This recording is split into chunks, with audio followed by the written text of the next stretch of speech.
11वा आहे ना, 11वा कोकण आणि मुंबई विभागाचा 11वा विचार मंथन मेळावा आज इथे संपन्न होत आहे.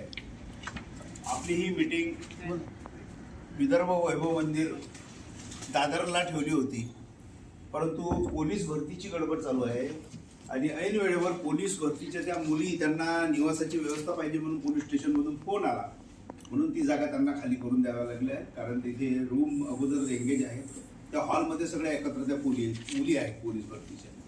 तर आजच्या हा जो आपला विचार मंथन मेळावा दर महिन्याला आपण एकत्र राहतो. कधी उपस्थिती 25, 30, 35 असते, कधी 15, 20 असते, परंतु एकत्र जमणं हे महत्वाचं आहे. आजच्या या कार्यक्रमाच्या अध्यक्षा थँक्यू. आगामी 8 मार्च हा जागतिक महिला दिन आहे. आपली संघटना लोकस्वातंत्र्य पत्रकार महासंघ ही समाजाभिमुख राष्ट्रीय संघटना आहे आणि जात पात धर्म पंथ विरहित मानवतावाद आणि समतावादावर आधारित काम करणारी आपली ही संघटना आहे. त्यानुसार या संघटनेमध्ये जसे पत्रकारांचे प्रश्न उचलले जातात तसे समाजाचेही प्रश्न इथून उचलले जातात, कारण समाजाभिमुख राष्ट्रीय संघटना आहे. आणि आगामी महिला दिन असल्यामुळे त्या महिला दिनाच्या औचित्यानं आजच्या या कार्यक्रमाचं अध्यक्षपदी आपण आपल्या लोकस्वातंत्र्य पत्रकार महासंघाच्या महिला आघाडी प्रमुख सुषमा ढोले ठाकूर मॅडम यांना अध्यक्ष केलेलं आहे आजच्या कार्यक्रमाच्या अध्यक्षा. तसेच आनापान साधना आणि रोगमुक्त भारतासाठी उत्तम शरीर स्वास्थ्यासाठी जीवनशैलीबद्दल मार्गदर्शन करणारे, आनापान साधनेचं महत्त्व पटवून देणारे मंत्रालयातील निवृत्त सहसचिव सामाजिक न्याय विभागाचे श्री गजाननजी वाघ, प्रशिक्षक आणि मार्गदर्शक आनापान साधना या आजच्या कार्यक्रमाला आपल्या विशेष प्रमुख अतिथी म्हणून इथे उपस्थित झाले ते गजानन वाघ साहेब. त्यानंतर त्यांच्या माध्यमातून ज्यांनी अशाच प्रकारचं काम हाती घेतलेलं आहे आणि ते पण या उत्तम शरीर स्वास्थ्यासाठी आवश्यक असलेल्या जीवनशैली संबंधी मार्गदर्शनार्थ कार्यक्रम आयोजित करतात असे डॉक्टर सोळंके सर आणि हेमांगी सोळंके मॅडम हे पण आजच्या कार्यक्रमाला आपल्या उपस्थित झाले. तसेच मुंबई आणि कोकणमधून बोईसरमधून आलेले सर्व सभासद पदाधिकारी आणि सर्व स्नेहीजन. लोकस्वातंत्र्य पत्रकार महासंघ ही कशा प्रकारे काम करते हे सगळ्यांच्या आता लक्षात आलेलं आहे. संघटनेनं उचललेले पत्रकार हल्ल्याची प्रकरणं, पत्रकारावर झालेल्या अन्यायाला प्रतिबंध, समाजावर झालेल्या अन्यायाचा बद्दल शासनाला अवगत करून दाद मागण्याची जी आपली वाटचाल आहे ती अत्यंत आक्रमक ठरलेली आहे आणि त्या वाटचालीचं यथोचित मूल्यमापन महाराष्ट्रभरातून होत आहे हे आपल्या आजच्या संघटन कार्यावरून दिसते. कारण लोकस्वातंत्र्य पत्रकार महासंघाबद्दल जर कोणीही विचारलं तर समोरचा एकच म्हणते, सर काही सांगू नका, जिकडे तिकडे लोकस्वातंत्र्य आहे असे सगळे म्हणतात. आणि याला कारण हे आहे की जे आपले भरगतचं कार्यक्रम भरगतचं उपक्रम आपले चालू आहे. कारण लोकस्वातंत्र्य पत्रकार महासंघाच्या स्थापनेपासून अकोल्याला जे आपले कार्यक्रम राष्ट्रीय कार्यकारिणीचे चालू झाले यापासून सगळ्याच पदाधिकाऱ्यांनी सगळ्या जिल्हा कार्यकाऱ्यांनी प्रेरणा घेतली पाहिजे आणि अशा प्रकारचं काहीतरी आपल्याही भागात आपण चालू केलं पाहिजे. दर महिन्याला 53 कार्यक्रम तिथे झाले आतापर्यंत, दर महिन्याचे. हा 54वा आहे. त्यानंतर पत्रकार दिनाचा कार्यक्रम वेगळा, आता जागतिक महिला दिनाचा आपण कार्यक्रम घेतो तो कार्यक्रम वेगळा, आता मध्ये अजित पवारांना श्रद्धांजलीचा स्पेशल कार्यक्रम घेतला, हे कार्यक्रम वेगळे. महाराष्ट्रभर जे आयोजन होते कार्यक्रमांचं, जसं मागं बोईसरला ठेवला होता, परभणीला ठेवले होते, हे कार्यक्रम वेगळे. एवढे भरगतचं कार्यक्रम आणि एवढ्या मोठ्या प्रमाणावर करणारी कोणतीही संघटना महाराष्ट्रामध्ये नाही. महाराष्ट्रामध्ये तरी एकमेव ठरली.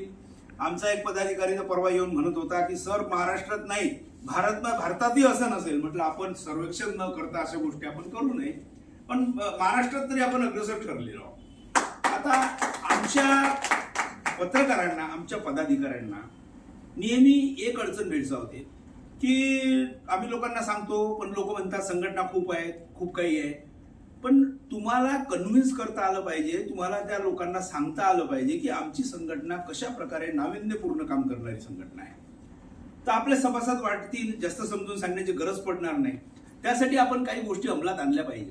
जसं आता आम्ही मुंबईचे अकोल्याचे जे कार्यक्रम सुरू केले तर आम्ही काय केलं, परस्पर भेट योजना, बीसी हा शब्द जास्त वापरता येत नाही कारण ही पण काही स्कीम आहे, बीसी नाही हे नाही.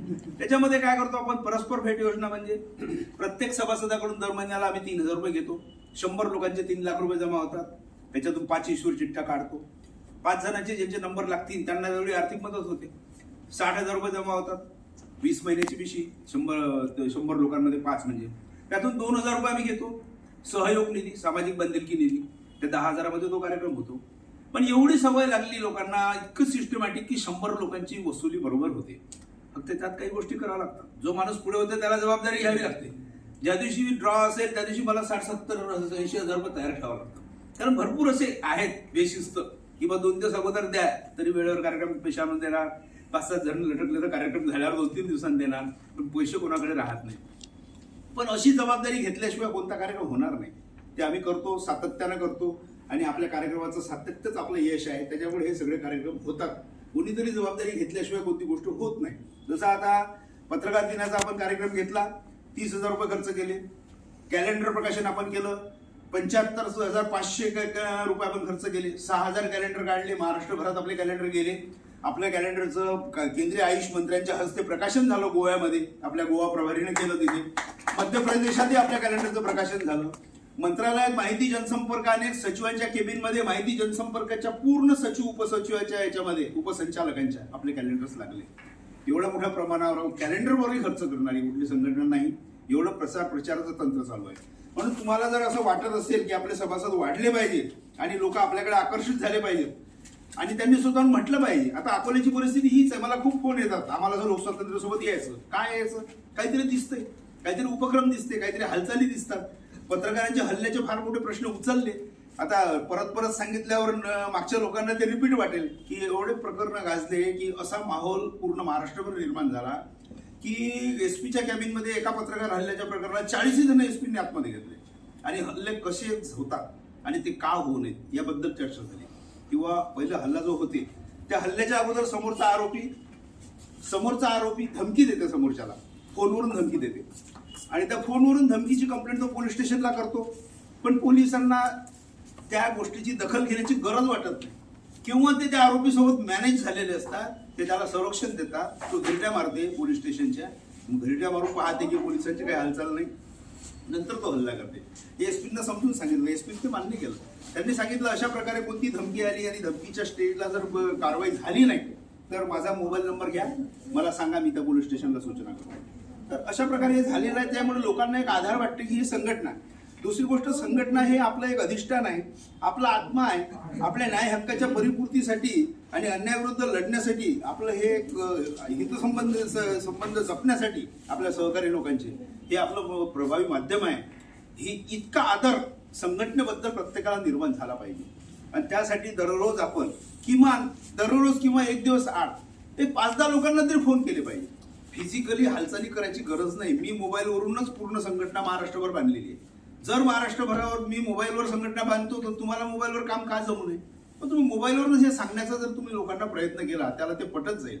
दुसरी गोष्ट, काहीतरी घडते, हल्ला होते किंवा आणखी काही अनुचित, याचं निवेदन तुमचं एसपीकडे, कलेक्टरकडे गेलं पाहिजे. ज्यावेळेस हे छोटे छोटे इव्हेंट आहेत, हे बिना पैशाचे कार्यक्रम आहेत, हे इव्हेंटची बातमी तयार होते आणि ह्या बातम्या वृत्तपत्रात गेल्या की कोणती संघटना जास्त सक्रिय आहे.